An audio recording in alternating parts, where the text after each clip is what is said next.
আসসালামু আলাইকুম। সংবাদে আপনাদের সবাইকে স্বাগত জানাচ্ছি। আমি ফিরোজ তোহা। শুরুতেই আরবে কেবলস সংবাদ শিরোনাম। আবারও মধ্যপ্রাচ্যে ভয়াবহ তৃতীয় বিশ্বযুদ্ধ শুরু হয়ে গেছে।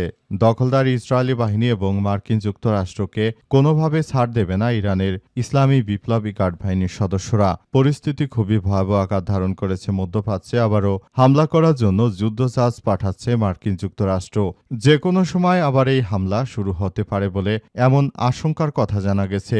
আর এরই মাঝে আমাদের হাতে এসে পৌঁছেছে যুদ্ধের সর্বশেষ গুরুত্বপূর্ণ সবথেকে তাজা আপডেট সংবাদ আপনাদের জানিয়ে দিব। প্রথমে জানাবো, যুদ্ধবিরতির সুযোগে অস্ত্র উদ্ধার করছে ইরান। যুক্তরাষ্ট্রের সঙ্গে চলমান যুদ্ধবিরতির সুযোগে ইরান তাদের আগে থেকে লুকিয়ে রাখা বা ধ্বংসস্তূপের নিচে চাপা পড়া অস্ত্র উদ্ধার কাজ চালাচ্ছে বলে মার্কিন গণমাধ্যমে খবর প্রকাশ করা হয়েছে। এরপর জানাবো, ইরানের সঙ্গে যুদ্ধ আবার শুরু করার প্রয়োজন হতে পারে বলে জানিয়েছেন ডোনাল্ড ট্রাম্প। ইরানকে ঘিরে যুক্তরাষ্ট্রের অবস্থান নিয়ে নতুন করে অনিশ্চয়তা তৈরি হয়েছে। যুদ্ধবিরতি চলমান থাকলে পশ্চিম এশিয়ার এই দেশটিতে আবারও যুদ্ধ শুরু করবে যুক্তরাষ্ট্র, এমনই ইঙ্গিত দিয়েছেন মার্কিন প্রেসিডেন্ট ডোনাল্ড ট্রাম্প। আর এটি চলমান পরিস্থিতিকে আরও জটিল আকার ধারণ করছে বলে জানা গেছে। এবারে জানাবো, হরমুজ সংকটে সিঙ্গাপুরের অর্থনীতিতে ধসের আশঙ্কা। ইরান যুদ্ধের প্রভাবে হরমুজ প্রণালী দীর্ঘদিন বন্ধ থাকায় সিঙ্গাপুরের অর্থনীতিতে প্রবৃদ্ধি ধসের আশঙ্কার কথা জানিয়েছে দেশটির প্রধানমন্ত্রী লরেন্স অং। ১ মে বিশ্ব শ্রমিক দিবস বা মে দিবসে এক ভাষণে তিনি এই সতর্কবার্তা দিয়েছেন বলে জানা গেছে। এবারে জানাবো, ইভিএমে কারচুপির সংখ্যা ২০টির মধ্যে ৪ ঘণ্টা স্ট্রং রুম পাহারা দিলেন মমতা। ভারতে আবারও নরেন্দ্র মোদী কুখ্যাত সন্ত্রাসী তিনি মমতা বন্দ্যোপাধ্যায়কে হারিয়ে দেওয়ার জন্য ষড়যন্ত্র শুরু করেছেন। এজন্য তিনি সেনাবাহিনী দিয়ে ভোট কারচুপির চেষ্টা চালিয়ে যাচ্ছেন, এমন আশঙ্কার মধ্যে বৃষ্টি উপেক্ষা করেই সিল করা স্ট্রং রুম পাহারা দিয়েছেন তৃণমূল কংগ্রেস নেত্রী মমতা ব্যানার্জি। তিনি জানান যে ভারতের এই হিন্দুত্ববাদী নরেন্দ্র মোদী সন্ত্রাসী সব সময় ভোট চুরি করে জেতার চেষ্টা করেন। এবং সর্বশেষ জানাবো, মে দিবসে নয়াপল্টনে জনস্রোত সমাবেশে যোগ দিচ্ছেন বিএনপির নেতাকর্মীরা। বক্তব্য দিয়েছেন তারেক রহমান। মহান মে দিবস উপলক্ষে আজ রাজধানীর নয়াপল্টনে আয়োজিত শ্রমিক সমাবেশকে ঘিরে জনসমুদ্রে রূপ নেয় এবং এই পরিস্থিতিতে নেতাকর্মীদের উদ্দেশ্যে তারেক রহমান ভাষণ দিয়েছেন বলে জানিয়েছে বিএনপির মিডিয়া সেল। প্রিয় দর্শক, এতক্ষণ শুনছিলেন সংবাদ শিরোনাম, এবারে বিস্তারিত। তবে তার আগে বন্ধুরা অনুরোধ থাকবে, এই সংবাদটিতে একটি লাইক দিন। এই চ্যানেলে আপনি নতুন হয়ে থাকলে আমাদের সংবাদটি দেখতে দেখতে চ্যানেলটি সাবস্ক্রাইব করে রাখুন। কমেন্ট করে বন্ধুরা আপনার মূল্যবান মতামত জানিয়ে দিন আপনি বিশ্বের কোন দেশ থেকে বা বাংলাদেশের কোন স্থান থেকে আমাদের সংবাদটি দেখছেন এবং শুনছেন। আর বন্ধুরা, সংবাদটিকে আপনার সোশ্যাল মিডিয়া ফেসবুকে শেয়ার করে বন্ধুদেরও দেখার সুযোগ করে দিন। গাজা যুদ্ধে আপনি যদি নিরীহ ফিলিস্তিনিদের ভালোবেসে থাকেন বন্ধুরা, কমেন্টে ইয়েস লিখে পুরো বিশ্বকে জানিয়ে দিন। এবারে বিস্তারিত। আর বন্ধুরা, সংবাদটি দেখতে থাকুন। যুদ্ধবিরতির সুযোগে অস্ত্র উদ্ধার করছে ইরান। যুক্তরাষ্ট্রের সঙ্গে চলমান যুদ্ধবিরতির সুযোগে ইরান তাদের আগে থেকে লুকিয়ে রাখা বা ধ্বংসস্তূপের নিচে চাপা পড়া অস্ত্র উদ্ধারের কাজ চালাচ্ছে বলে মার্কিন গণমাধ্যমের খবরে প্রকাশ করা হয়েছে। এনবিসির নিউজের এক প্রতিবেদনে বলা হয়েছে, মার্কিন ও ইসরায়েলি বিমান হামলার পর মাটির নিচে যা ধ্বংসস্তূপের নিচে চাপা পড়ে ক্ষেপণাস্ত্র ও অন্যান্য গোলাবারুদ উদ্ধারে জোর তৎপরতা চালাচ্ছে তেহরান।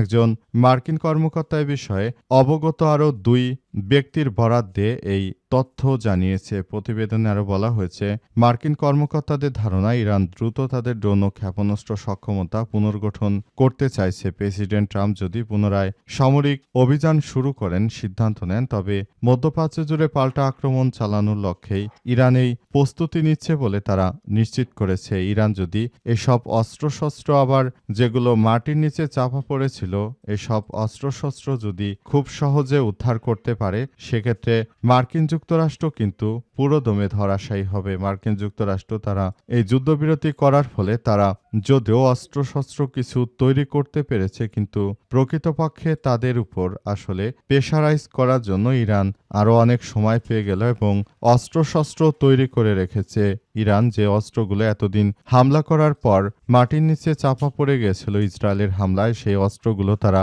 মাটির নিচ থেকে আবারও উদ্ধার করতে পেরেছে। এগুলো সরাসরি এবার ইসরায়েল ও যুক্তরাষ্ট্রের বিভিন্ন ঘাঁটিতে ব্যবহার করবে তারা।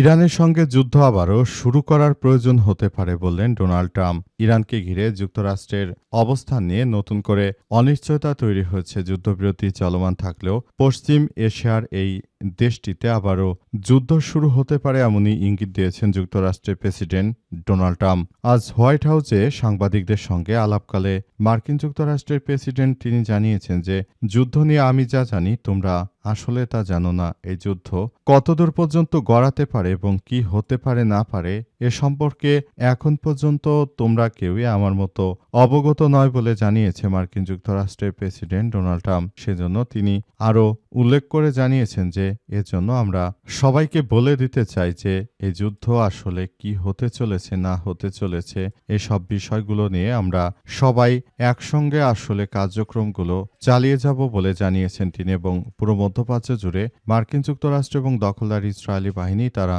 যে ধরনের কার্যক্রম শুরু করেছে এটি আসলে কোনোভাবে গ্রহণযোগ্য হতে পারে না এমন কথাই জানিয়েছে ইরানের জন্য। ইরানের বিরুদ্ধে আবারও মার্কিন যুক্তরাষ্ট্র যে কোনো সময় হামলা করতে পারে এমন তথ্য জানা গেছে এবং এই তথ্য জানার মধ্য দিয়ে আসলে পুরোপুরি পরিস্থিতি খুবই জটিল আকার ধারণ করেছে এবং জায়নবাদীরা শুরু থেকে এই কার্যক্রমগুলো চালিয়ে যাচ্ছে বলে এমন তথ্য নিশ্চিত করা হয়েছে।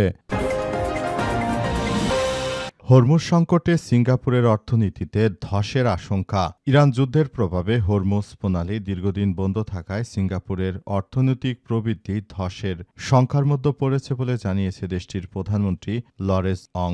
১ মে বিশ্ব শ্রমিক দিবস বা মে দিবসে এক ভাষণে তিনি সতর্কবার্তা দেন।